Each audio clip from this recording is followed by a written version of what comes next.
નમસ્કાર મિત્રો, વિડીયોમાં તમારું સ્વાગત છે। જી હા મિત્રો, અત્યારે હાલ મોટા અને મહત્વના સમાચાર સામે આવી રહ્યા છે। તો મિત્રો, સમાચારમાં વાત કરીએ તો રાજ્યમાં કોરોનાના કેસમાં ઉછાળો આવ્યો છે।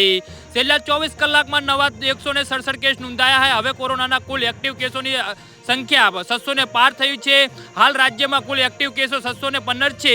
જ્યારે હોસ્પિટલમાં દાખલ કરવા પડતા દર્દીઓની સંખ્યા વધીને 15 થઈ છે।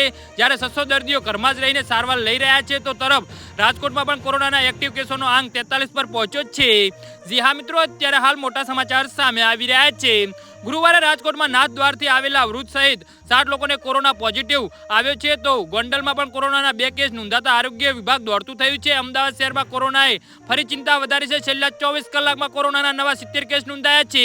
જ્યારે સોલા સિવિલમાં 5 ડોક્ટર પણ કોરોનાની ઝપેટમાં આવ્યા છે। સોલા સિવિલમાં સ્ક્રીન વિભાગના 4 અને ગાયનિક વિભાગને 1 મળીને 5 ડોક્ટરોને કોરોના રિપોર્ટ પોઝિટિવ આવ્યો છે। હાલ તમામ હોમ આઇસોલેશનમાં છે। જી હા મિત્રો।